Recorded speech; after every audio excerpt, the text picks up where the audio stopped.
All Yeah. right, I'm very excited to it's Monday again. It's week 4 of the Brick Wall interview series and live on Facebook. I'm very excited to have a friend, a mentor, and someone who I highly respect with a lot of the things that he does.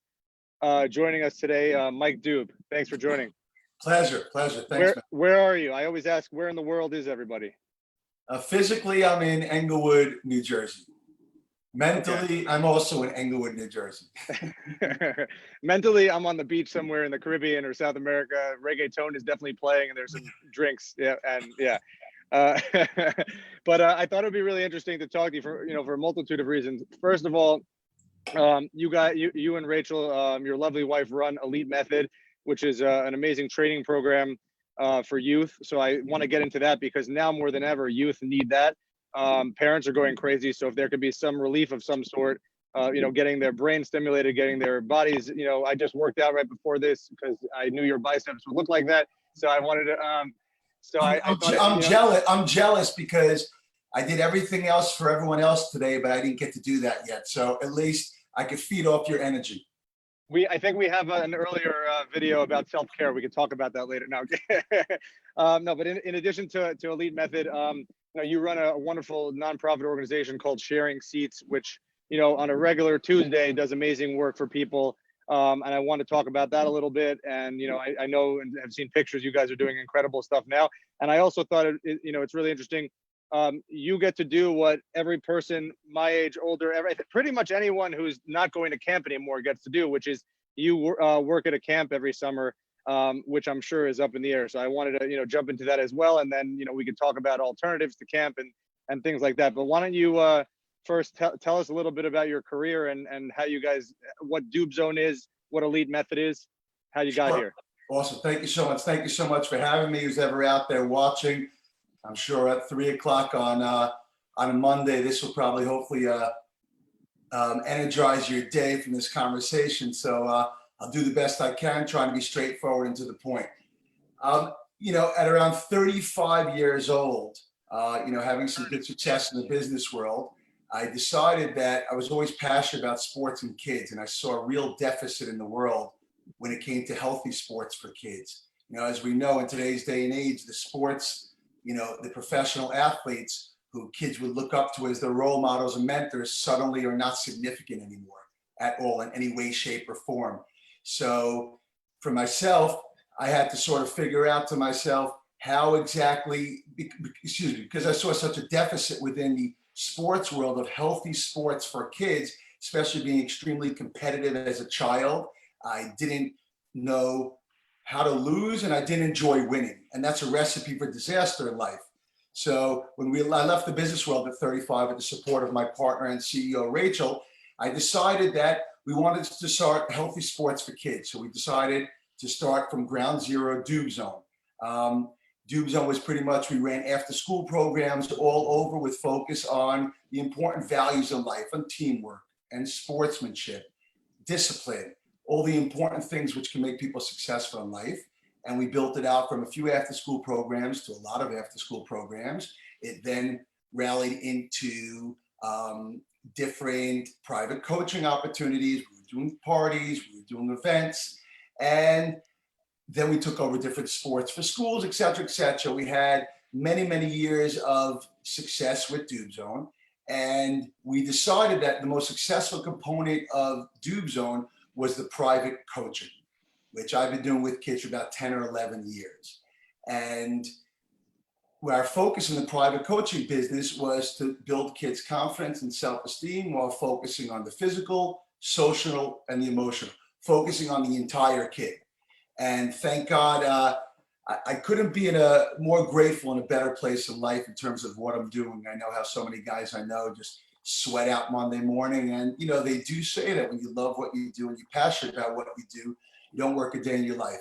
That's almost true because without the hard work, you sort of can't reap the benefits.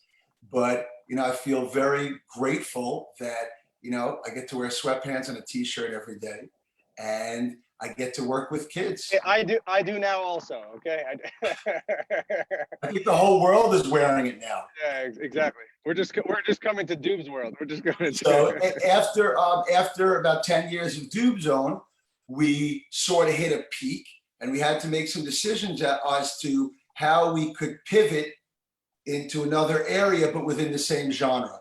And that's when myself and Rachel and Rebecca, we all started Elite Method. We put a tremendous amount of time in research and accessing the best possible team, the best type of programs that work out there, what works for kids, what doesn't work. Fortunate for me, with 10 or 11 years of private coaching, I got to have a lot of trial and error while on the job. So we put all that data together, connected with some of the strongest professionals in the children's industry. And thank God Elite Method is a few years young right now and growing. But I want to just state for the record that my team, I'm only as good as my team. So I want to give a shout out to all the coaches out there and to all the people that make Elite Method successful.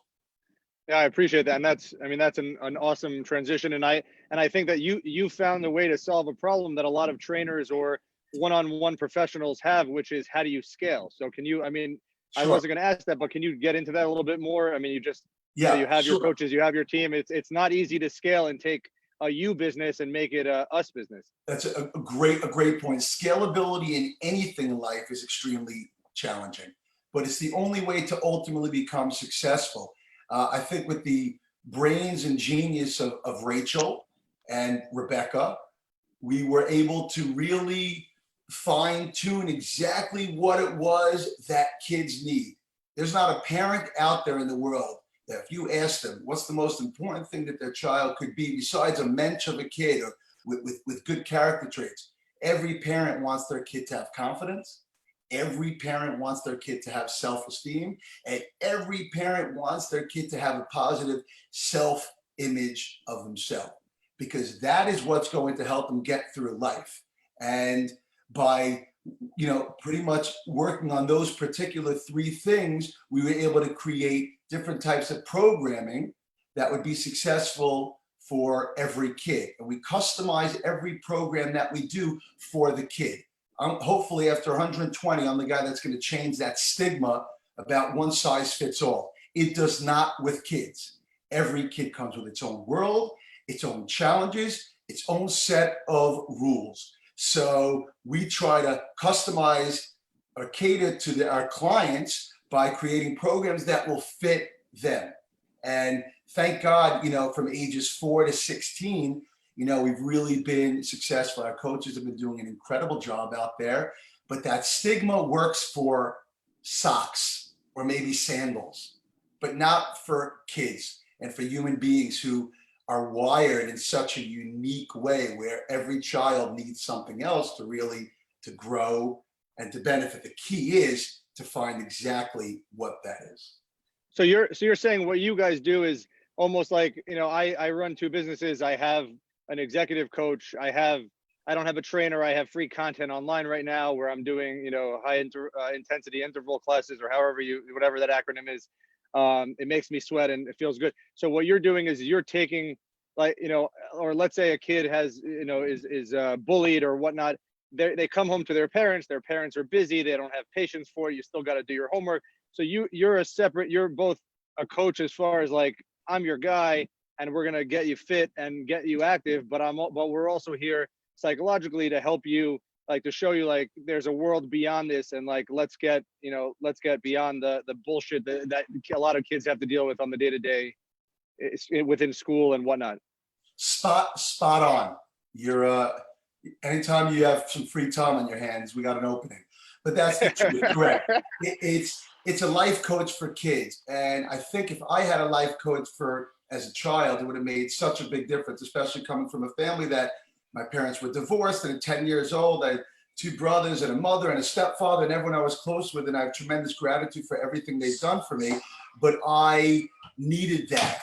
And the most successful athletes in the world, the most successful business people have life coaches. We just created life coaches for children, but yet bear in mind, it's hand in hand because we work in conjunction with the parents. And that's why we try to put everyone on the same page. And I always joke around with parents because I have long relationships and friendships with people for a lot of years. And I always say to a parent when I'm talking about their kid, do you want your coffee black or with sugar? So I try to get to the core of it. And there's nothing more rewarding for me personally that when I see kids years later, either married or kids, and we were working out back then or doing sports or fine tuning their skills, and they're like, Coach, you were right. And I say, I was right. But yet, one thing about myself is that no matter how good you are in your profession, I am always learning every day. And I'm always learning from the kids. I'm just the one that gives them their accountability. And if they have a reason or they have a challenge, the first thing we always do is communication, which is the key to be successful in anything, in relationships, in sports, in life, in business. So that's such a big part of the picture.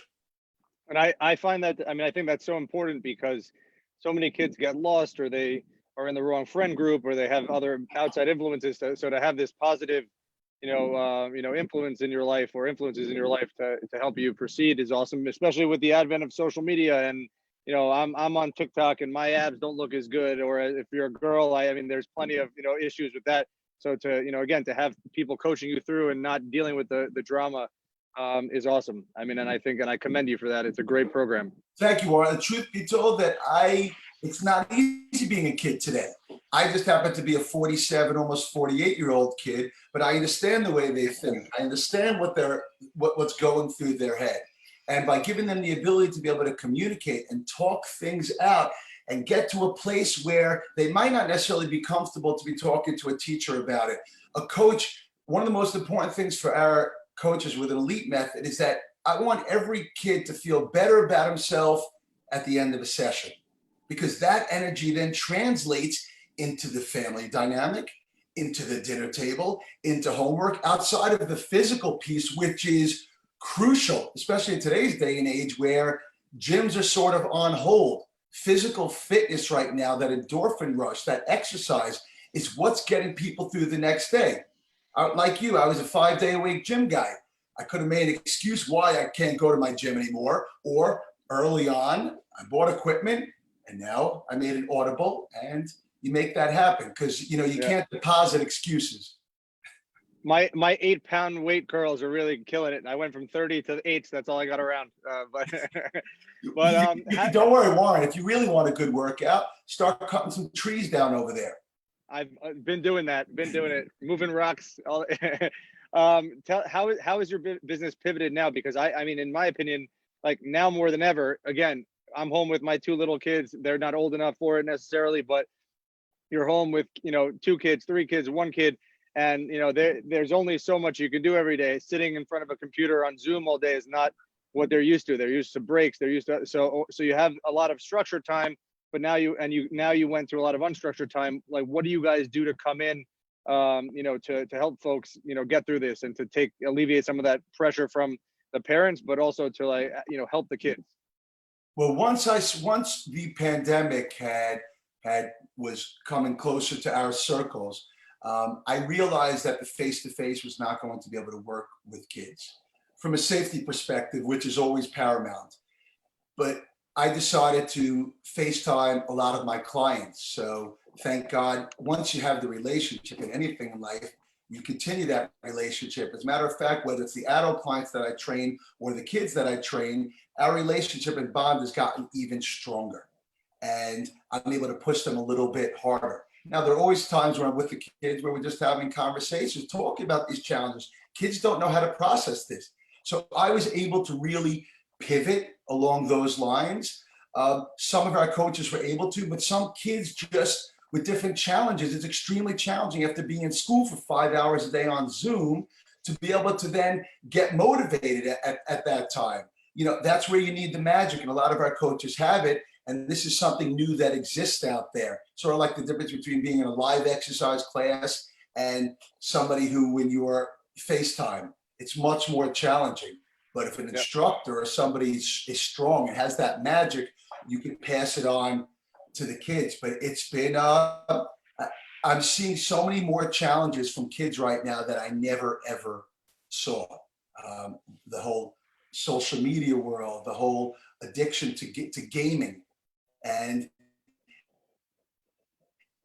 they're going to have to put aside this virus, when it goes away, there are going to be much bigger challenges that the world is going to have to face with, especially with kids. And I see it. Luckily, I'm able to process some of it with them, but this is new to me also.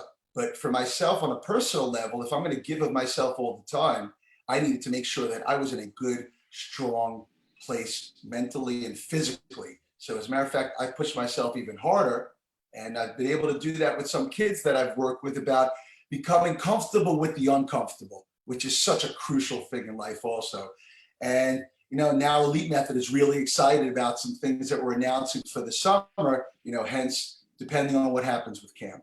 Yeah, so you're a camp guy. I always tell you every year when I see you in the gym, right? You get your last workout in before you go to camp.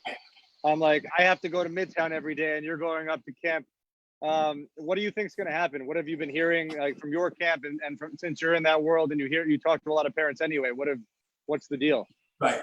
Well, this would be my 9th year in camp, which I'm greatly looking forward to. There's nothing like camp. I believe that camp is the most influential place for a kid in this world. Whether it's a month, whether it's 2 months, the magic that they get out of it, the independence, the maturity, the growing, the relationships, the friendships. I still have friends that I'm friends with 30 years from camp. So I've been fortunate to, be in Camp La Vie. This would be my 9th year. And, I'm looking forward, my whole staff is set up. I got probably 40, 16, 17-year-old kids who I teach more about life than sports. And I'm excited about the summer. The challenge in today's day and age is that because of this virus that exists out there, there is such great fear that exists in this world right now. And the camp people who want to make it happen so badly might not be able to pull that trigger. It might be coming from a state level, a federal level, and it can be detrimental, not only for kids, but for parents. It's really up in the air right now. I'd say a lot of camps have canceled. There are some that are still holding on. I'm hoping that Camp La Vie with my house and golf cart by the lake is going to happen.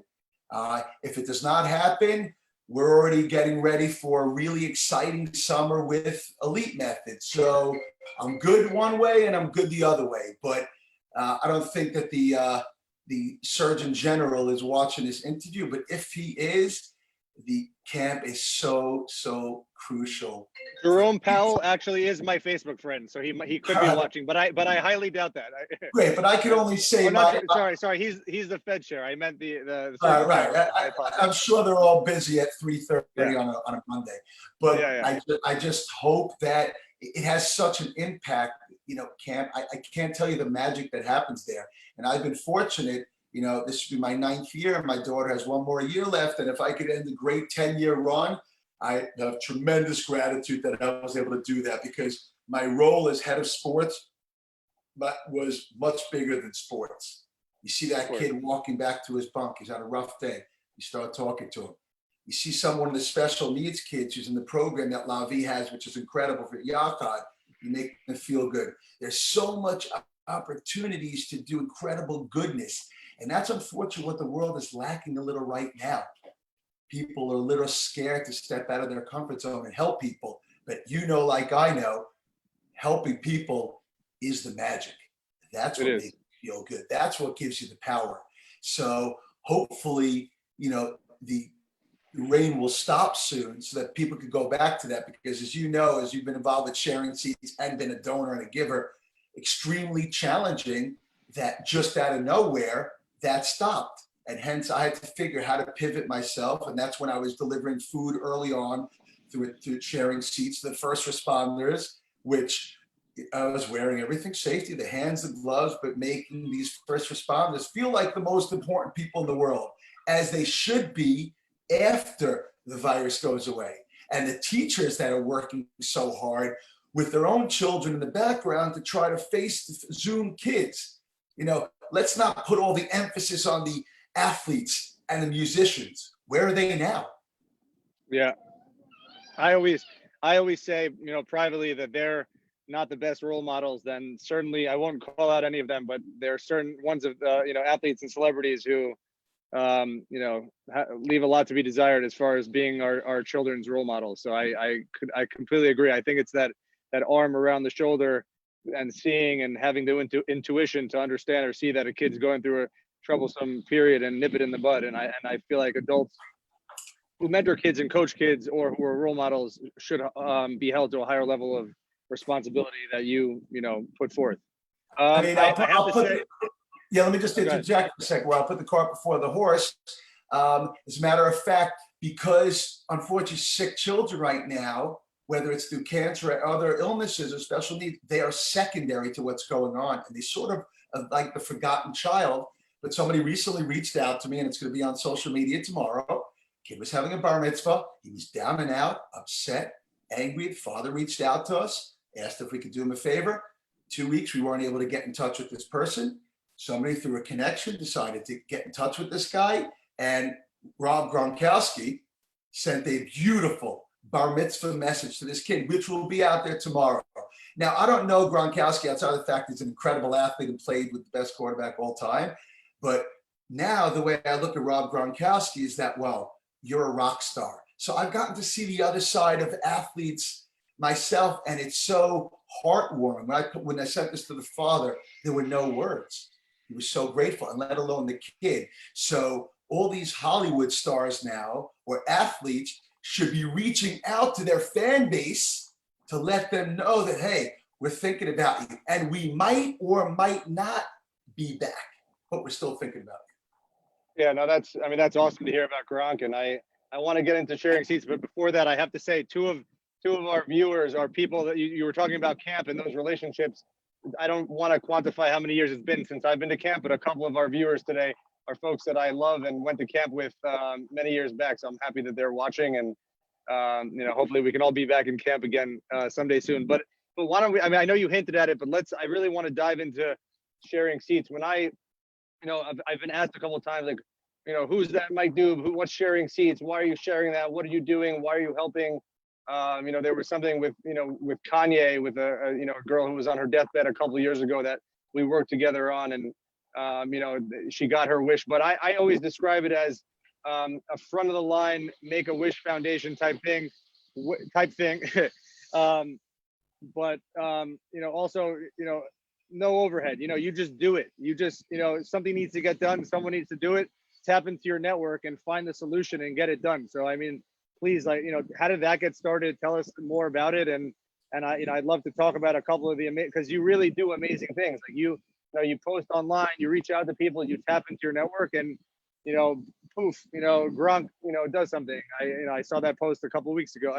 I've been watching it over the last couple of years, and it's really anytime I can get involved, I love to, and I encourage others to. But you tell us, more about Sharing Seats, the amazing charity that you run. Sure, thank you, Warren. And truth be told, you are a part of the charity, as many of times you've contributed and used some of your contacts and connections, as your father has also. So thank you.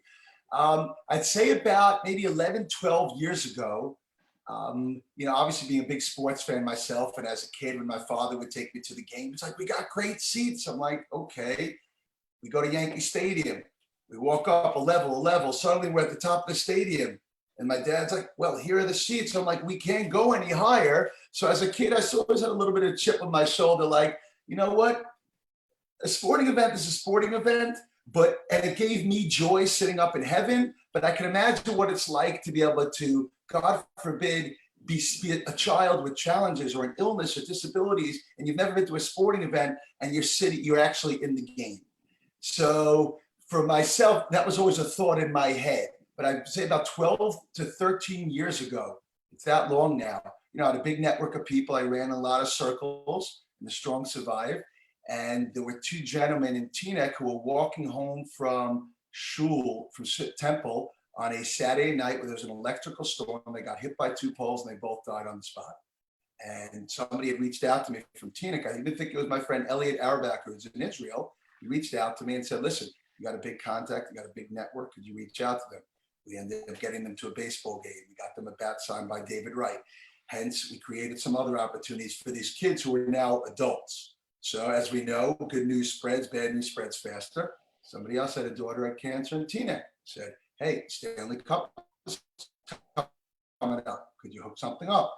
I reach out to John P. Tech, who's in it right now, and Susie, close friends of mine, and he hooked up incredible front row Devil tickets. And then somebody else said, hey, I want to get involved, and they got a signed jersey by the players, et cetera, et cetera. And then it just grew and grew and grew, and we've created thousands of experiences. We try to keep our overhead low. We have one full-time employee, Sandy, who part-time, who's awesome. And we use social media, which is one of the things it should be used for, to create a conduit for other people to do good. Everyone has excess tickets. You don't have tickets, you could sponsor. The difference is that we run the charity like a business. So you donate tickets, you get a thank you letter, a picture. You feel good about it. You tell somebody else about it. And that's the way we've worked. And thank God for Facebook, thousands of memories. And every day I see memories, and it breaks my heart a little that I can't quite do that right now. But I know that will come back soon. But thousands of followers on Facebook, we've done stuff that I am so impressed by. Other people took the ball, and that's what I told them. I'm happy to take the ball. I'll take the shot. I'll make the run. But when you pass the ball to somebody else, and in business, you empower people, you get much more out of them. And in the end, they get that great feeling. So sharing seats after 120, I mean, I give my partner, Yoni Greenstein, who helped start it, a tremendous amount of credit. But a guy from our community joined our forces, and we've done miracles. And we don't have that 10, 20, $30 million budget. That's not the way we operate. So we've get people involved, and thank God we've been strong going all along. When he did this most recent pizza initiative, it was incredible for first responders. People want to get involved. Can you dig into that? Because I know you're a humble guy. I mean, as the pandemic was starting and people are on the front lines with first responders, we're all sitting in our homes. Maybe I'll give some charity, maybe I'll do this, maybe I'll do that. But I feel like it's a time, there's been a lot of amazing stories and a lot of miracles and people helping, but a lot of us have not gotten more selfish, but for lack of a better term, selfish, or, I'm going to protect me and my family. I'm going to wear a mask. I'm not going to go near those people. So, I mean, just like firefighters do, you ran right into the fire, again, geared up in order to protect them. But, tell us what that was like, and about what you did and what you're continuing to do in order to help first line responders. Sure. Well, once I saw that sporting events were stopped, and being a big sports fan myself, probably the only thing I even watch on TV, which means I'm not really watching TV now, except maybe a little Netflix, but I usually fall asleep. I saw that when sharing seats stopped, there was no way that I could just sit down on my couch with some Oreo cookies and figure out what's going to happen next. I had to take the bull by the horn. So I figured that there was a real need for the real heroes in this country, the first responders. We put on social media. We said, we're raising money. We started on the local level, Bergen County. Buddy of mine, Josh Hartman, who's another hero. He works for, he's an EMT, and he's out there front lines. And we figured we'd take care of the real heroes, the police, the fire, the hospital. We made the connections. We find out what they wanted. We delivered it to them. We had the photo up. They felt great about it. And then we went to Teaneck. As my parents being from Teaneck, and I have a lot of, goodwill towards Teaneck, we went the Teaneck route. So after 2 weeks, we're at 8 or 9 different places when this was at the beginning. So people were nervous to even go out of their house. And the truth is that the feeling it gave myself and the people that were involved was much more powerful than anything that this virus could have done to me. And I would practice safety in every way, shape, or form, but it was feel good. Other people got involved, and suddenly a lot of people in the outside world now were doing that. But, you can either be a leader or a follower. I've never, thank God, been a follower, except for the source above. You got to lead, and you lead by example, especially when it comes to life, charity, kids, especially because kids don't do what you say. Your kids do what they see. So that led other people to getting involved.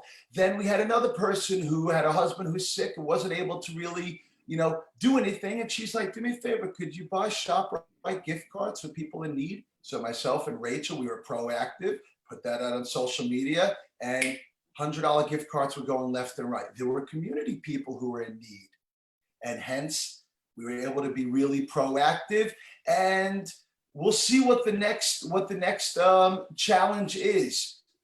You know, I think the next challenge is a lot of people are hurt from the not working right now, and I think people need to be proactive to use their networks the way I try to when I find out that somebody's out of work, to try to connect people, because it's a scary time out there. I'm fortunate that, you know, my life has not really changed at all, but the world has changed. So I got to think how I can make my impact on the world, whether it's professionally or charity wise or community wise, where you could make a difference, because everybody has an expiration date. So the fact that I'm able to do that and get other people involved, I'm looking forward to the next initiative. That's awesome, and that's the coolest thing. And watching you over these years, you got it's as they come. There's no strategic plan. It's where there's need, there's immediate need, and you guys just jump in and hop in and post and get that need filled rather quickly with that network. So and I saw a beautiful, you know, on what you said about helping people with the jobs.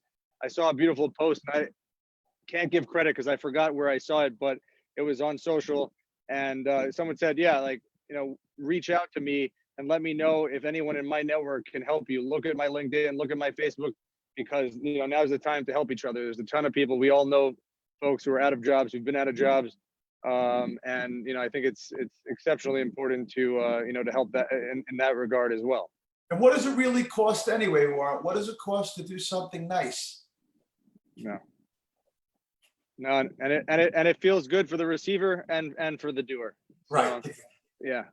So before we wrap up, why don't you I know you have a lot of domains, so why don't you tell everyone where can we find Elite Method? Where can we find Sharing Seats, Dube Zone, anything you wanna share? Sure. So Elite Method would be www.theeliteMethod.com. Obviously, we're on Instagram at The Elite Method. Then there's Coach Mike Dube 34, which is also my number that I've had since Charles Barkley. So luckily I've been able to keep that number. That was my high school number. I'm with you. Great number. Yeah. And I love Charles Barkley because he was an underdog and he became one of the strongest, most talented, overachieving ball players. And now he made a career in media, obviously, and golf. Then there's sharingseats.org on Facebook. So it'd be www.sharingseats.org. And then on Facebook, there's Mike Dube, MikeDube, but I'm almost at the limit of followers. So I didn't realize how many friends you have till you go to Facebook. But we all know the definition of friends. And in today's day and age, friends are probably the most crucial things. And I really reiterate that to kids. I always say, you could be friendly to everybody. You don't need to be friends with everybody. We got to leave on that note. Right. I cannot thank you enough for joining. You know, great topics, great wisdom, and you know, look forward to seeing you in the gym. Thank you so much. Great seeing you, Warren. Thanks, Mike. Thanks All right, again. thanks.